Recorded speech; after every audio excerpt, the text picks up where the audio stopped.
Shalom dan selamat malam Amanginang, apa kabar hari ini? Saya berharap kita semuanya dalam keadaan sehat, dan jika ada yang mengalami kelemahan fisik, biarlah kiranya Tuhan jamah dan Tuhan pulihkan. Amin. Sebelum kita merenungkan firman Tuhan, kita berdoa, kita bersatu dalam doa.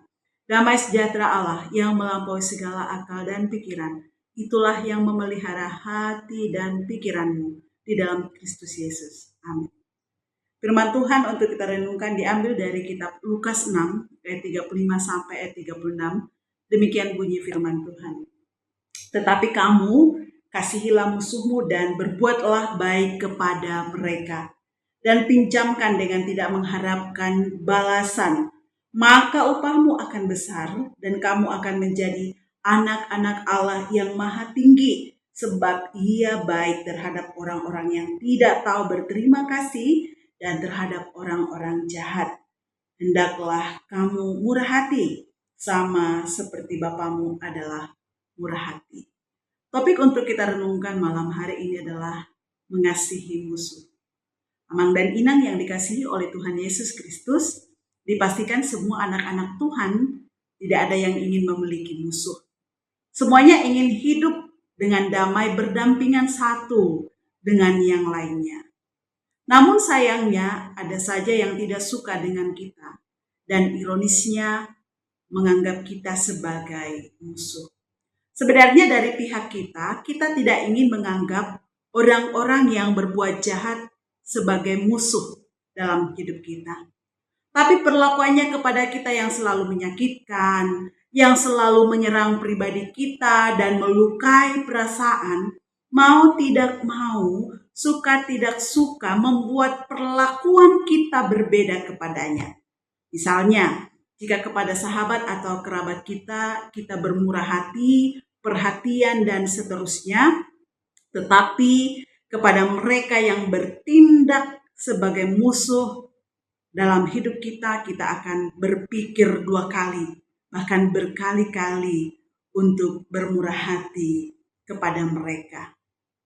Apakah perenungannya, apakah boleh orang Kristen bersikap seperti itu? Amang dan Inang yang dikasihi oleh Tuhan Yesus Kristus, malam hari ini kita akan belajar dari firman Tuhan bagaimana seharusnya bersikap kepada musuh atau orang-orang yang berbuat jahat kepada kita. Ada 3 sikap yang diajarkan oleh firman Tuhan kepada kita pada malam hari ini, bagaimana kita bersikap kepada musuh. Yang pertama, mengasihi musuh. Hukum Hammurabi mengajarkan mata diganti mata, gigi diganti dengan gigi.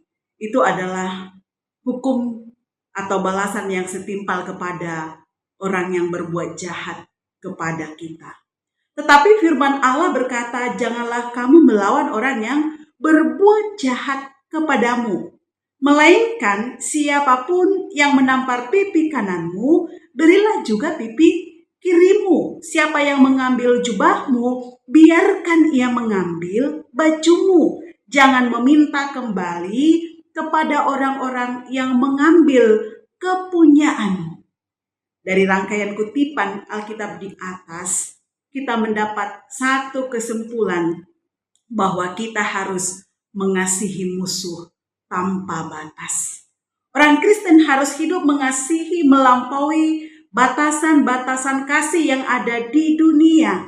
Dunia ini akan selalu diperhadapkan dengan mengasihi orang yang mengasihi. Namun, mari sadari jika kita hanya mengasihi orang yang mengasihi kita, apa jasa kita? Lalu apa beda kita dengan yang tidak percaya?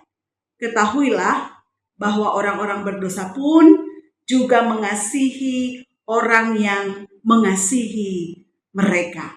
Jadi orang Kristen harus melampaui kasih yang demikian. Tentunya ini adalah hal yang berat, mengingat tuntutan kasih kepada musuh harus tanpa batas.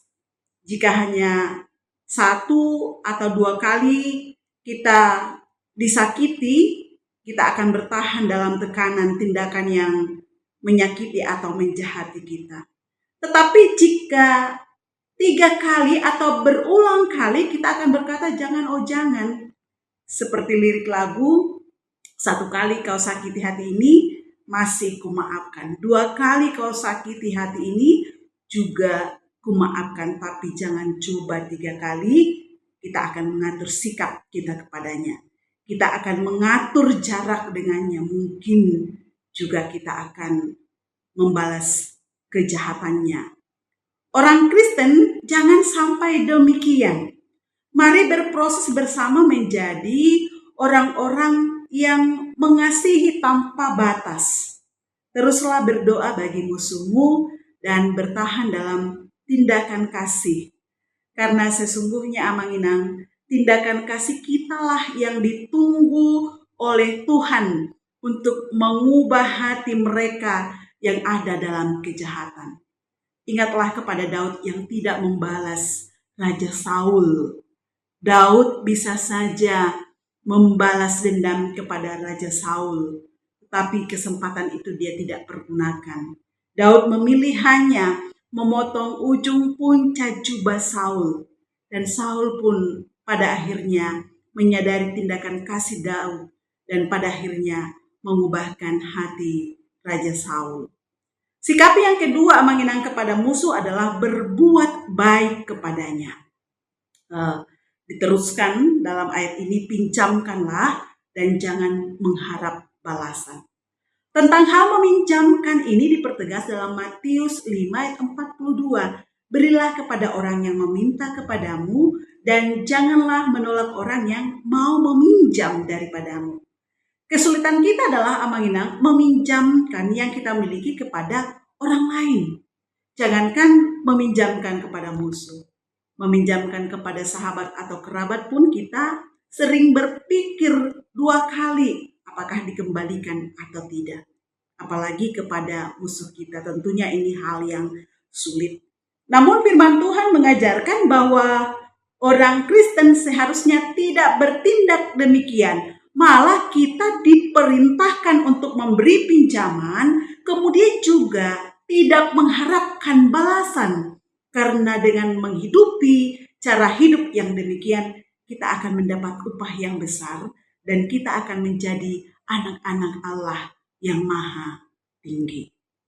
Dan yang ketiga, sikap kita kepada musuh adalah murah hati. Perikop firman Tuhan ini ditutup dengan bunyi demikian Amanginang, hendaklah kamu murah hati sama seperti Bapamu adalah murah hati. Tidak mudah untuk mengasihi musuh, namun Amanginang firman Tuhan mengajarkan kita untuk mengasihi mereka. Saya punya 3 cara untuk menolong kita mengasihi musuh. Yang pertama, melihat mereka sebagai umat ciptaan Allah yang sama seperti kita. Hanya saja mereka memiliki perilaku jahat dan kita memiliki tugas mendoakan dan menolong mereka bertobat. Cara yang kedua adalah melihat musuh sebagai sahabat yang belum jadi. Dan yang ketiga adalah memiliki prinsip 1000 kawan terlalu sedikit dan 1 lawan terlalu banyak. Amin. Yang berbahagia adalah kita yang mendengarkan firman Tuhan serta melakukan dalam kehidupan sehari-hari. Kita bersatu di dalam doa. Kami mengucap syukur Bapa untuk firman-Mu yang telah Engkau perdengarkan pada malam hari ini. Biarlah kiranya Roh Kudus Tuhan menenteramkan hati kami, memberikan damai sejahtera kepada kami, sehingga ketika ada orang-orang yang memusuhi kami tetap mampu mengasihi mereka seperti Bapa mengasihi kami. Terima kasih Bapa untuk firman-Mu. Di dalam nama Tuhan Yesus Kristus kami berdoa dan mengucap syukur. Amin.